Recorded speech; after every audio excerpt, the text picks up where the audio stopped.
El ejercicio de la escritura se hace en realidad consciente con la madurez del pensamiento, cuando ese pensamiento se va transformando. Hay un centro en el cielo que reclama tu beso, tu sexo. Hay un centro de fuego, un ombligo, túnel, travesía, un recorrido, una mitad, centro, desde donde naces derramado. En una región tan pequeña como es el eje cafetero Caldas, Quindío, Risaralda, y integramos el Valle del Cauca porque es uno de los lugares donde nosotros hemos hecho gran parte de nuestro trabajo. Nos encontramos con más de 3.000 desaparecidos. Regresó a la tierra de quienes le mataron, testigo, esquelético, deambula en silencio sobre nuestra vergüenza. Claro, efectivamente la palabra es eso también, es volver todo el tiempo. Lo que hace el ejercicio de la escritura es volver todo el tiempo, repasar las formas, repasar las texturas, repasar.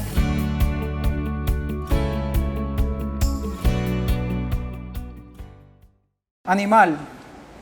Todo el animal cabe en un solo día. No se necesita compararlo con nada, ni con la propia carne. Ese se sale como un león loco que ha estado guardado, encerrado con el placer de morder su presa aún viva, loco por sentir el pálpito entre la vida y la muerte. Todo el animal cabe en un instante que cuando menos piensa vuelve a través del mundo, robando trizas de la desventura ajena para hacer su nido. Todo ese animal que sale a veces también se aprovecha y me lleva y se deja con su furia, con su vuelo, con su trote. Maravilloso poema de la invitada de hoy, a la Cueva de las Palabras, a quien tenemos la fortuna de estar presentando en este momento, y saludamos a una de las grandes artistas que tiene nuestra ciudad, una poeta, artista plástica, maestra. Ella es Yorlady Ruiz. Yorlady, bienvenida. Cristian, muchas gracias y a este espacio que se llama La Cueva de las Letras, desde acá de la biblioteca, acompañando este compartir de palabras. Muchas gracias por tu amable invitación. Bueno, gracias a la Biblioteca Ramón Correa Mejía, este espacio que se da a través de la Secretaría de Cultura. Bueno, Yorlady Ruiz es pereirana, le gusta que le digan pereirana, ¿cierto? Mucho. Nacida y criada en la ciudad.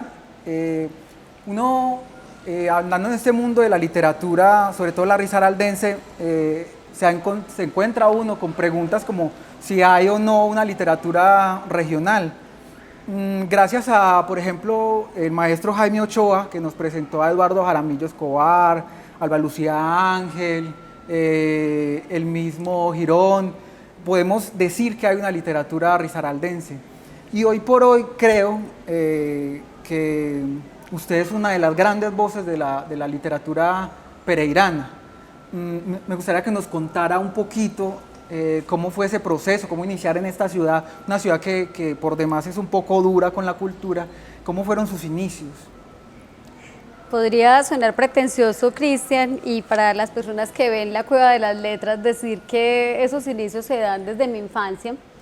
Eso puede sonar presuntuoso porque el ejercicio de la escritura se hace en realidad consciente con la madurez del pensamiento, cuando ese pensamiento se va transformando.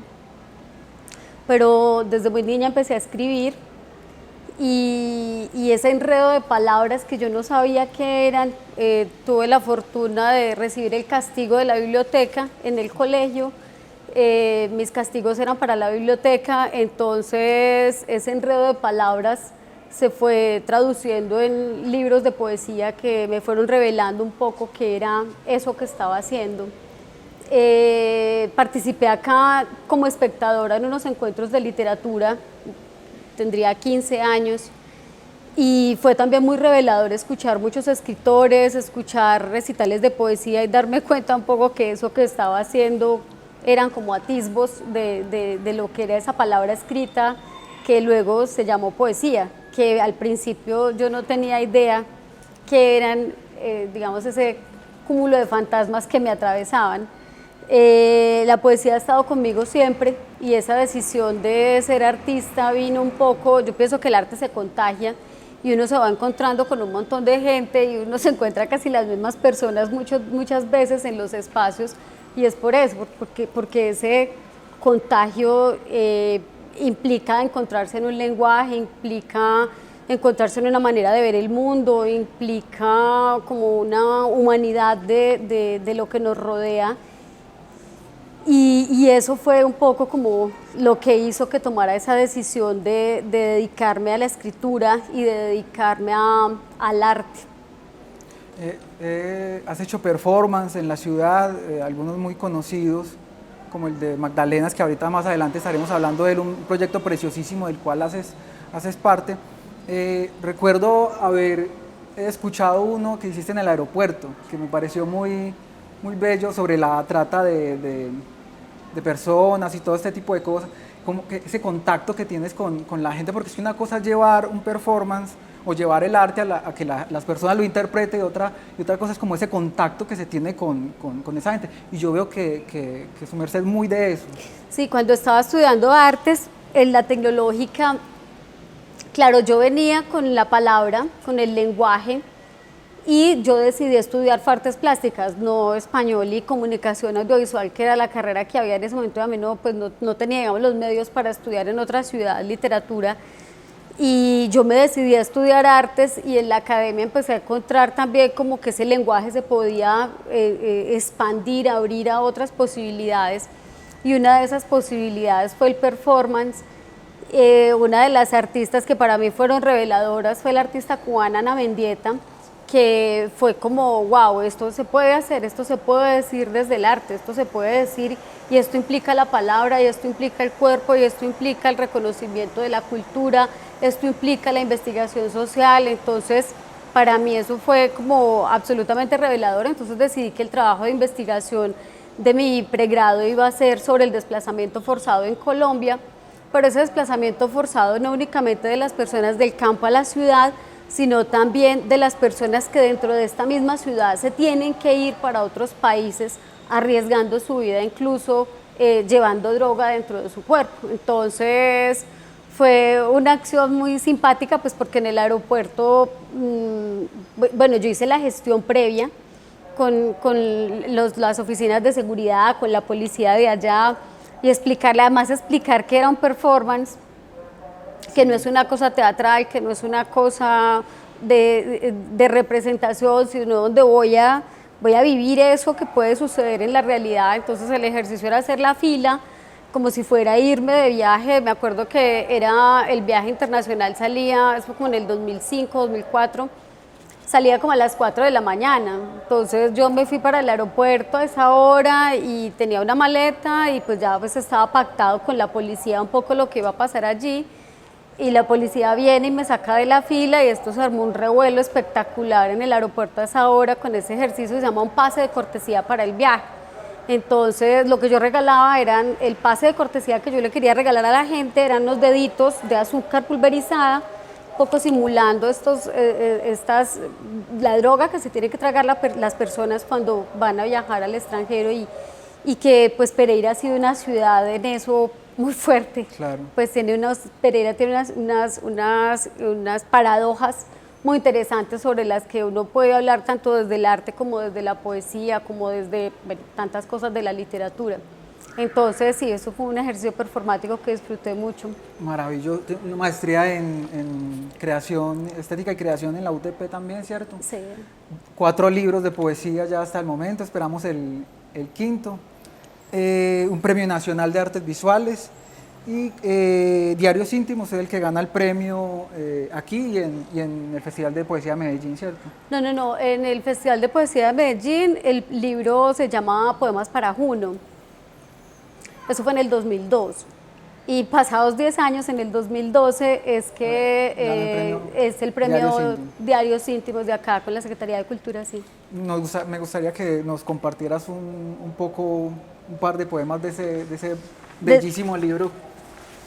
Bueno, de Diarios Íntimos hicimos una segunda edición el año pasado. Esta es la edición nueva, ¿cierto? Sí, además iba con el compañero Andrés Galeano, que digamos copilotea este espacio que se llama La Cueva de las Letras, Entonces, pues yo no quería estar en el festival sin libro y era importante también porque es la posibilidad del intercambio que se da entre escritores o entre artistas, es con su propia obra. Entonces, es muy extraño llegar a un festival y uno no tener que compartir. Entonces, un poco era la posibilidad de regalar y de compartir la palabra también en Medellín. Hay un texto que me gusta mucho que define también ese ser pereirano o ese ser pereirana que se llama Flores Frescas, apostándole carreras a la noche y al amanecer para no agotarla, para aplazar ese goce de sudores en camas ajenas, para habitar jardines de sábanas frágiles, contemplando el fragor del sexo escondido, pagado, pobre, humano, deshaciéndose, transfigurándose en otro Jekyll, en otro Hyde. Desde la mitad. Hay un centro en el cielo que reclama tu beso, tu sexo. Hay un centro de fuego, un ombligo, túnel, travesía, un recorrido. Una mitad, centro, desde donde naces derramado. Maravilloso. Alguna vez hablaba yo con el maestro Omar Ortiz acerca de tu trabajo, o sea, ojalá no sea una incidencia. Y hablábamos un poco de ese trabajo que tú tienes con el cuerpo, con buscarle sensibilidades a ciertas partes del cuerpo y no caer en eso tan rimbombante de la poesía erótica últimamente, sino que es como una sensación que tienes con el cuerpo y las cosas a tu alrededor. También te decía alguna vez que eso de usar voces, de que hables a través de las voces de los demás, me parece también muy maravilloso. Me gustaría que nos contaras un poco, leyendo tu obra, esa relación que tienes con el cuerpo y con el olvido sobre todo. No voy a contar fórmulas porque no existen en la escritura, pero yo creo que parte de esa plasticidad en esa manera de juntar esos lenguajes sí me la ha dado el arte, el trabajo plástico, porque me parece que permite que el artista tenga otro montón de juego. Pues, de hecho, este espacio es agradable en ese sentido porque estas formas también propician la conversación de una manera distinta. Muchas veces la poesía erótica se ha pensado como desde una manera descarnada o desde una manera casi pornográfica de decir cómo debe ser o cómo podría ser o cómo fue, pero el lenguaje es justo eso, ¿no? Buscar eso que está, el profesor Carlos Mesa diría el entrecuerpo, buscar eso que está en la mitad, ¿sí? Que no tiene que ser exactamente no sé, el sudor o la descripción perfecta de la felación, pero cómo sí puede ser qué es lo que hay ahí en la mitad. Y yo creo que esa es la poesía, ¿no? Lograr eso que no podemos tocar o revelar del todo, pero que cuando lo lees se devela y hace que el otro no tenga que pedir más explicaciones. Ya, está dicho. Sí, es que esa es la parte más complicada, yo creo que el poema, sí. Como lograr esa mitad, esa cosa extraña que se da en la mitad, que tal vez es la mística de la palabra. Y creo que eso de alguna manera es lo que he intentado hacer con esa poesía erótica, que se vuelve más bien una provocación y tal vez el halo, ¿no? o la respiración, que no la ves, pero en el momento en que la sientes en el cuello te altera, ¿no? Hace poco te preguntaba que yo encontraba mucho a Adán en tus poemas, pero no la figura bíblica como tal, sino esa sensación que se produce de como dejar el pecado original, como la desnudez, como cuando Adán y Eva se dan cuenta, bueno, hablando teológicamente, se dan cuenta de su propia desnudez, de su composición sexual, ¿cierto? Y eso me parece que lo exploras muy bien. Uno se excita leyendo tus poemas. Qué bueno. Ánimo. Pienso que el deseo ha sido muy castigado. y qué bueno poder invitar desde la escritura a configurar el deseo de una manera distinta, de estar redicho que si la gente se amara más habría más guerra y es lo más probable. Yo invito a que por favor sucedan más cosas entre los cuerpos y evitemos tanto el conflicto, ¿no? Pero había una cosa que estabas hablando también desde el recuerdo y es que claro, efectivamente la palabra es eso también, es volver todo el tiempo. Lo que hace el ejercicio de la escritura es volver todo el tiempo, repasar las formas, repasar las texturas, repasar, y eso mismo hemos hecho en el ejercicio artístico de como la medusa, volver la mirada sobre el vacío o el horror, y es cuando el escritor igual se encuentra con el espacio vacío del papel, a ver qué es lo que va a suceder. Entonces hay un montón de juegos ahí desde el arte y que todo el tiempo me están pasando, ¿no? Y bueno, sí, esa figura de Adán es una figura que ojalá la incorporáramos como hombres y como mujeres en evocar más la pasión y el deseo que la violencia. Ahora que hablas de olvido y todo esto, hay un poema tuyo que me gusta mucho, que salió en un programa de Poesía por la Paz que haces con ese poeta pereirano. Ese poema me parece muy sensible, me parece de una carga bellísima, porque es como ese trabajo que haces con Magdalenas por el Cauca, que quisiera que habláramos un poquito, de darle voz al río, de darle voz a las víctimas, a las mujeres en esta idea de violencia en la que estamos sumergidos. Cuéntanos un poquito de ese proyecto, porque es muy maravilloso pensar que Yorlady usa un traje de la Llorona, recorre las calles, se monta en una lanchita y baja por el río y habla con su performance de lo que no se habla, ¿cierto?, en nuestro país, de los muertos que tiran al río. Háblanos un poquito de esto. Bueno, Magdalenas por el Cauca es un trabajo artístico que surgió en el 2008 acá, como idea inicial acá en la ciudad de Pereira, con el artista Gabriel Posada, y es la aventura del recuerdo de un niño, que es el recuerdo de Gabriel Posada cuando está en la Virginia y ve un muerto pasar por el río, y esta la cosa le queda en la cabeza y este niño se vuelve un artista y esta cosa se le queda en la cabeza de tengo que hablar de esto.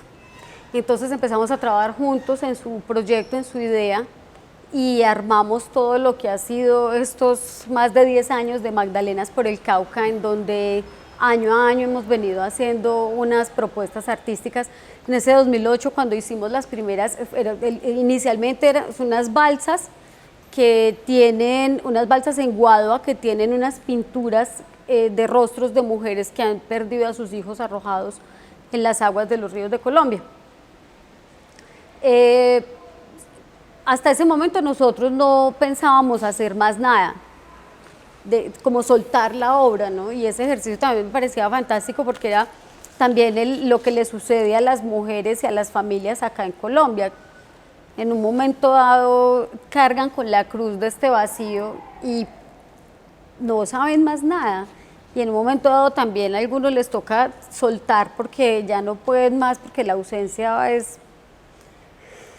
Y esta cosa de Magdalenas fue, yo digo que el río mismo nos fue llevando, que una vez como que esta emoción o esta conmoción que generó este encuentro con estos desaparecidos, porque yo pienso que lo que hace Magdalenas por el Cauca fue habernos o permitirnos encontrar con estos desaparecidos, como si simbólicamente nos miráramos con ellos a través de los rostros de estas mujeres que peregrinaron por el río en forma de pintura.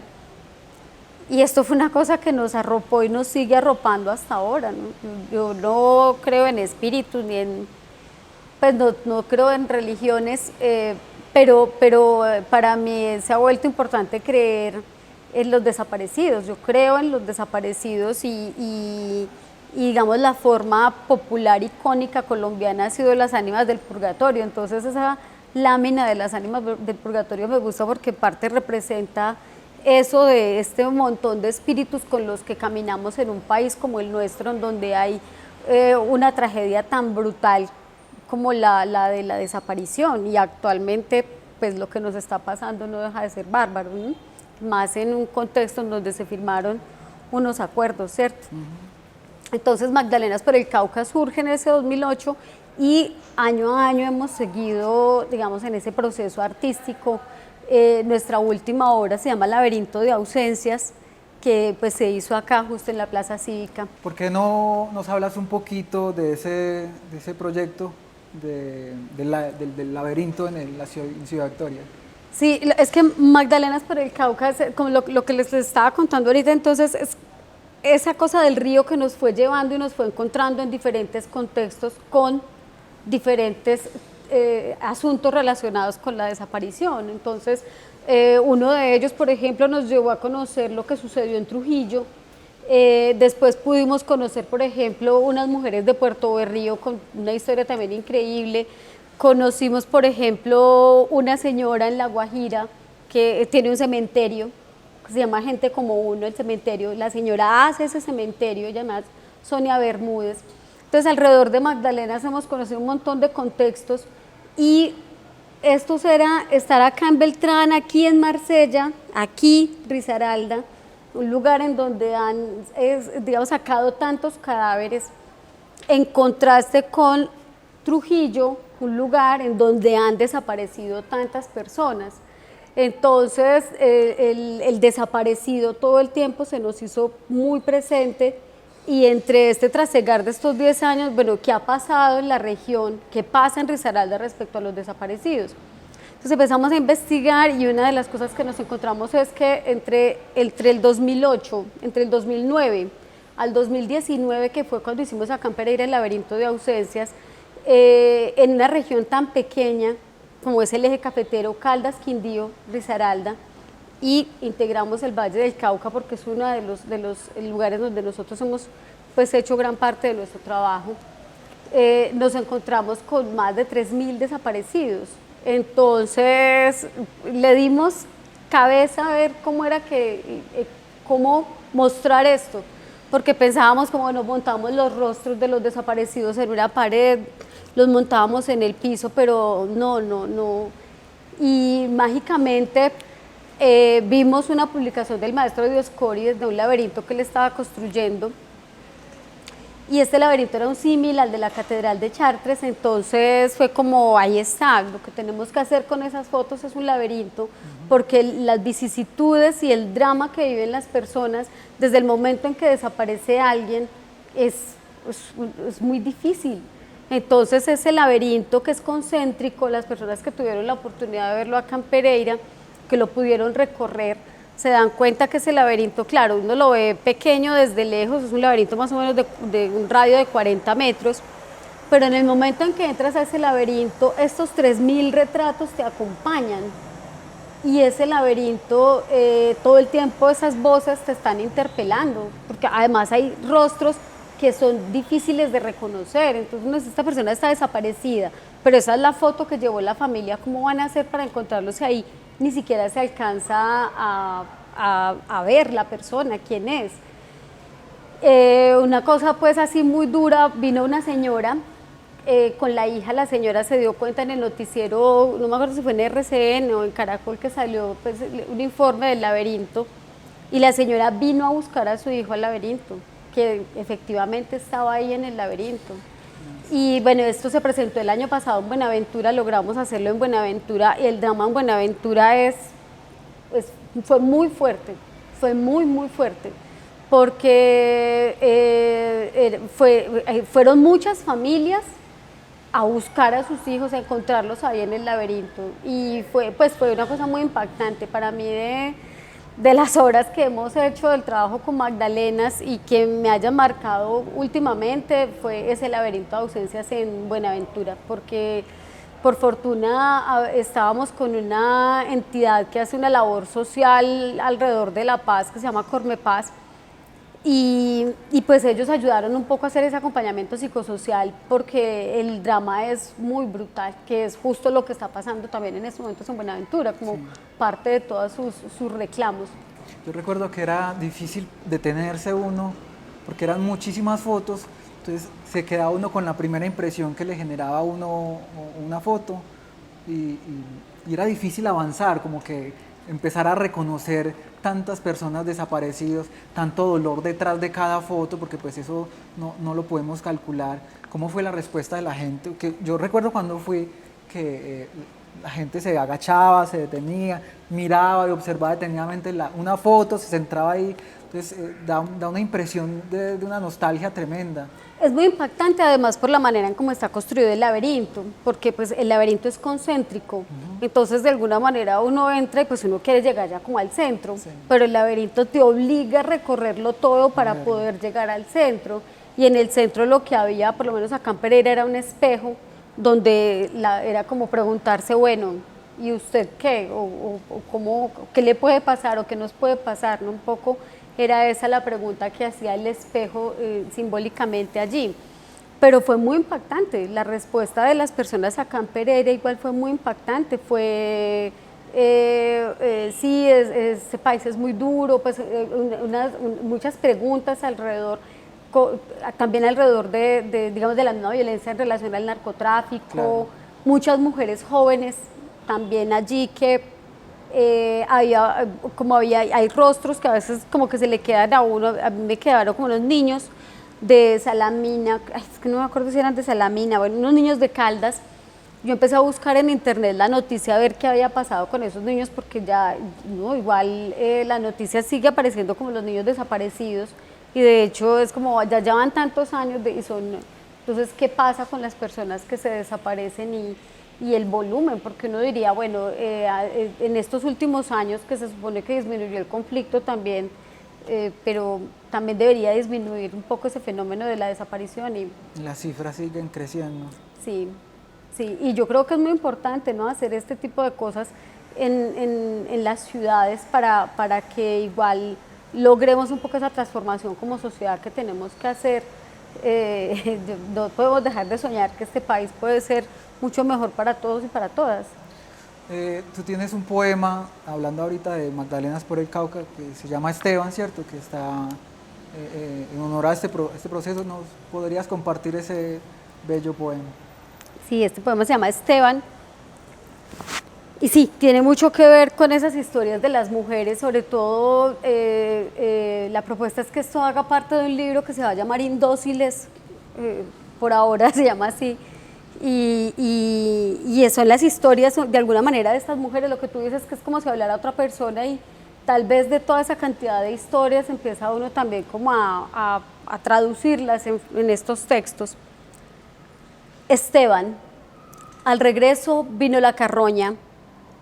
Un grupo de puntos negros oscurecía en el cielo, instalando sus alas sobre la cobija del aire. Su cuerpo regresó vacío de ojos, sin líneas en las manos, su vientre expuesto y roto. Volvió en las manos de los pescadores, que como rescatando a su hermano del agua, lo acunaron entre costales para ponerlo en la orilla. Imagino ese viaje de regreso.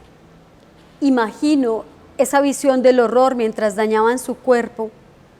¿Qué recuerdo le llevaste a Caronte, sin paga, con las cuencas vacías, desnudo y desterrado, sin familia, sin nombre, sin tierra en la boca? Regresó a la tierra después de navegar y ver el cielo, después que el sol se reflejara en su melancolía y la luna se mirara en la ignominia. Regresó a la tierra de quienes le mataron, testigo, esquelético, deambula en silencio sobre nuestra vergüenza. Maravilloso, Yorladi. Me quedé un poquito conmovido. Yo he visto que toda tu obra, la mayoría de tu obra es en la ciudad, y creo que has tenido la posibilidad de irte. De hecho, nos hemos encontrado en festivales en otras ciudades, pero siento que tu obra es de aquí, es hecha aquí. Tienes como un amor por esta ciudad, por crear en la ciudad, ¿Podrías hablarnos un poquito de esto? Cómo es eso de hacer artista pereirana y no irse? Porque la mayoría de los artistas de hecho se van y hacen su obra en otro lado, pero tú te has mantenido. Pues yo creo que eso ha ido cambiando en la ciudad, porque digamos la ciudad se ha abierto un poco más a un ejercicio artístico y creativo y se ha ampliado en eso. Mm, es muy chistoso, yo me acuerdo cuando yo me gané en el Festival de Poesía de Medellín, que una señora de Medellín, esto en Medellín es muy simpático, estos festivales son muy divertidos, en ese 2002 esto era una fiesta increíble. Y una señora me dijo, "Ay, la felicito, pero lástima que usted no es de acá de Medellín".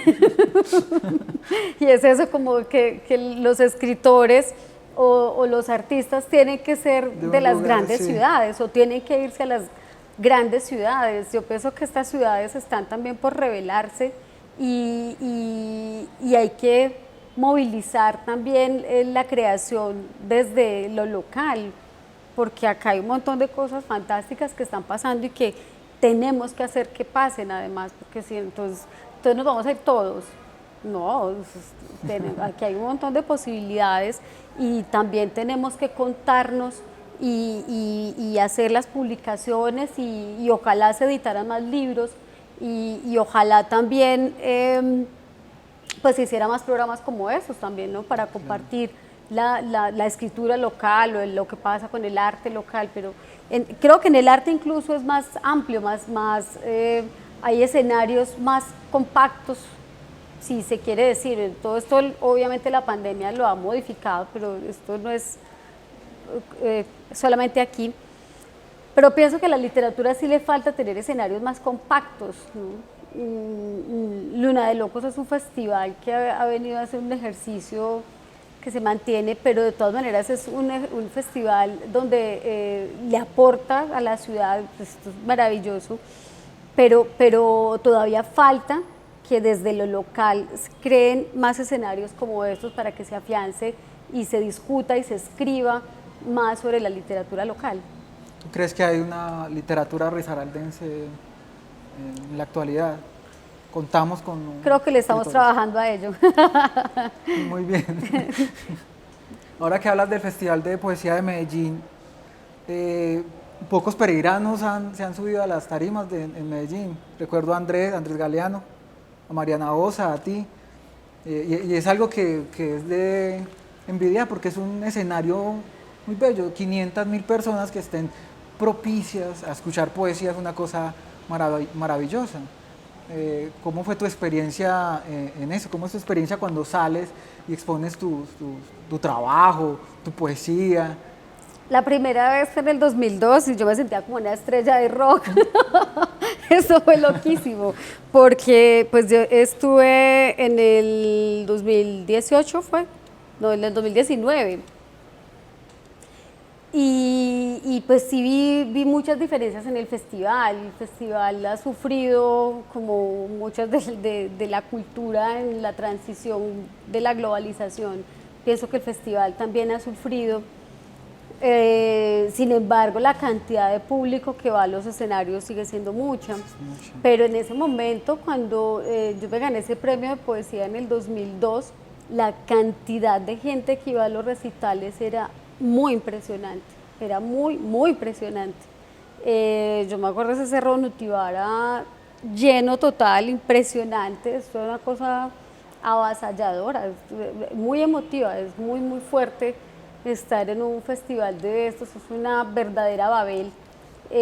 La cantidad de idiomas, de expresiones con las que te encuentras, es una escuela, es una verdadera escuela de poesía donde estás compartiendo escenario, intentando hablar a veces con gestos, pero la poesía es así de maravillosa, uno termina haciendo un montón de amigos, un montón de contactos, es maravilloso. El festival ha hecho por Colombia un ejercicio de paz admirable, porque eso de encontrarnos tantos para escuchar la palabra y sosegarnos, eso es un ejercicio ya de invitación a la reconciliación constante, y eso ha hecho el Festival de Poesía de Medellín, y eso le le admiro y en eso lo celebro, ¿no?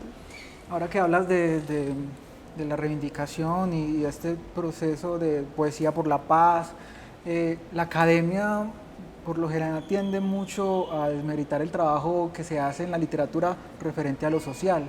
Por ejemplo, la poesía social o los cuentos que cuentan historias de guerra. Esto es un poquito, yo diría que hoy por hoy es difícil hablar como de una obra que retrate el problema del conflicto armado en Colombia.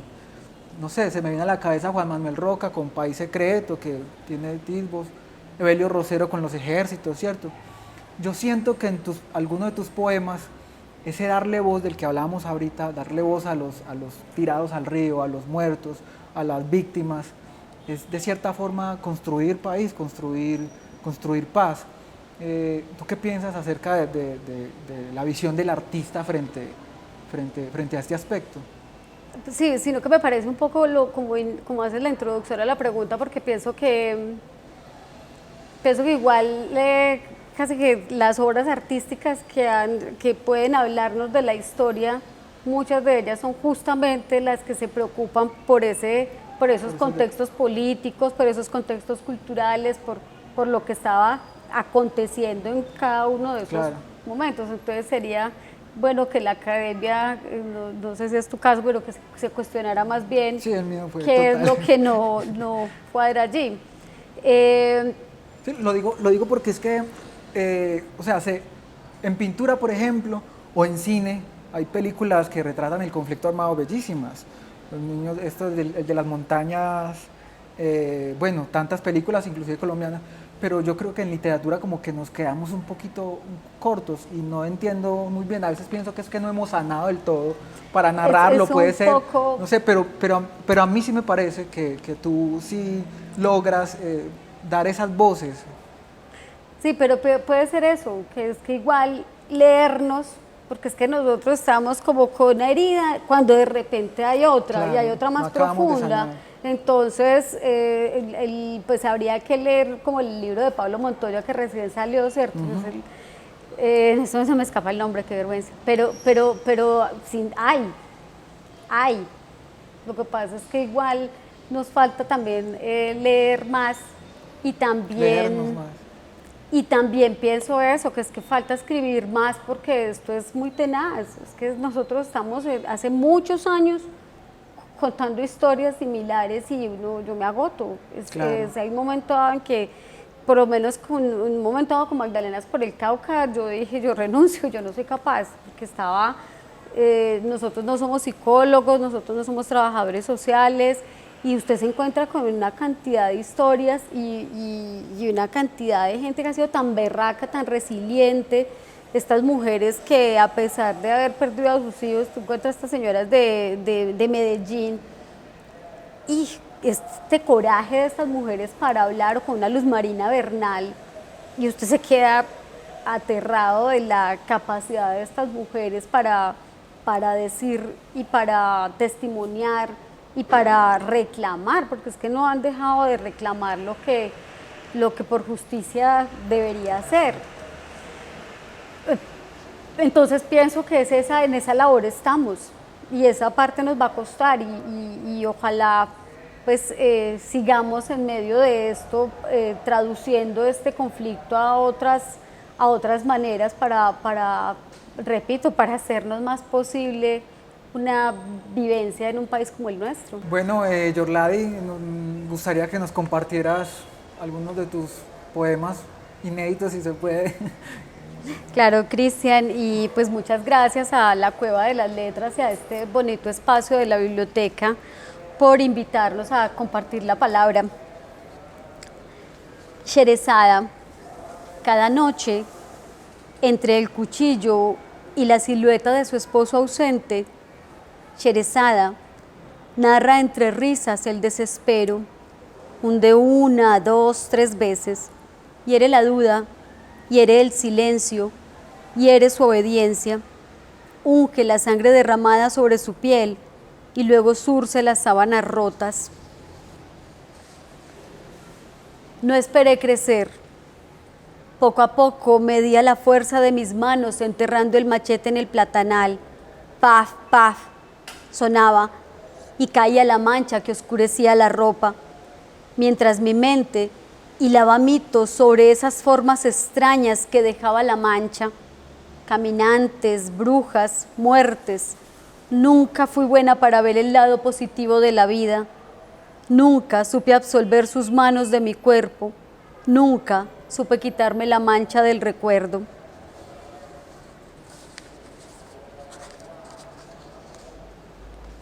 Del sabor de la carne. Se alzó un olor. Cualquiera que pasara afuera sentiría invasivo el ambiente de grasa y pimienta, alguna especia, quizá tomillo y un tris de ajo. Jamás pensó que esa carne fuera tan parecida a la de un cerdo. En cada chirrido de la sartén sentía alivio, la tranquilidad que añoró tantos años con la espera paciente y el esmero de ser una buena mujer. La casa parecía más grande, incluso los platos por primera vez le parecieron bellos. Los restos de comida dibujaban paisajes, formas de vida. De pronto presintió juventud y sus ojos traspasaron el vidrio del espejo. Tuvo la sensación de inocencia en los pies. No le importó que el colchón rosa transformara las flores en un lila profundo. Aquel cuerpo al fin dormiría su sufrimiento. Los gritos se detuvieron como pasados sobre los viejos trastos de la casa. La marca de grasa y mugre detrás de la silla aún dibujaban ese cuerpo. El silencio fue su reino. No probó bocado, pero lavó los platos.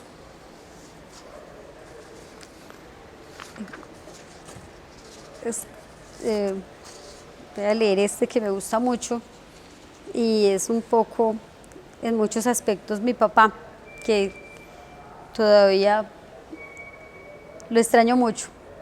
Padre, insisto en poner mis manos, pero aún tu pecho sangra. ¿Cómo se llama eso? Recuerdo, memoria, abismo. Padre mío, un cuchillo se adentra en tu pecho varias veces. Hay gritos, hay llanto. Tu cuerpo es bañado con agua fresca y limpia, pero eso no evita el filo sobre tu piel, ni tu grito, ni tu rabia, ni tu angustia. Padre mío, rasgado, tu herida duele, sigue sangrando y apaga, poco a poco, la canción que juntos construimos entre el silencio y la noche.